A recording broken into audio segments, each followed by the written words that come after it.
¿Qué es lenguaje? Es un sistema de signos a través del cual los individuos se comunican entre sí. Esos pueden ser sonoros, como el habla, corporales, como los gestos o el lenguaje de señas, o gráficos, como la escritura. Tipos de lenguaje. Lenguaje verbal. Se refiere a todas las formas de lenguaje que hacen uso de la palabra. Comprende lenguaje oral y lenguaje escrito. Lenguaje no verbal. Abarca las formas de lenguaje que se pueden expresar mediante recursos diferentes a la palabra.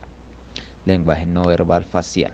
Se refiere a los gestos faciales que comunican impresiones o estados de ánimo, por ejemplo la sonrisa. Lenguaje no verbal kinésico o lenguaje corporal.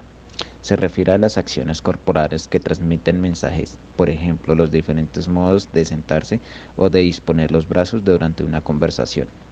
Lenguaje no verbal prosémico. Es aquel referido a la significación otorgada al uso del espacio físico y a la distancia entre los sujetos durante el acto de la comunicación, de acuerdo al contexto social o a la manera de expresarse. Lenguaje cotidiano o lenguaje informal. Es el utilizado en la comunicación interpersonal de contextos de confianza y horizontalidad de las relaciones sociales, entre la familia o el círculo de amistades. Lenguaje formal es aquel que atiende formas de cortesía en contextos donde existe jerarquía o donde los sujetos establecen comunicación. Por primera vez, este tipo de comunicación persigue garantizar la buena receptividad de los mensajes.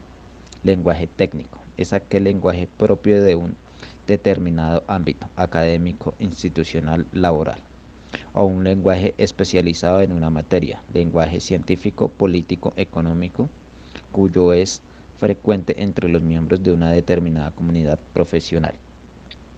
Lenguaje denotativo o connotativo es aquel lenguaje que se usa para expresar las cosas con claridad, sin ninguna simbología.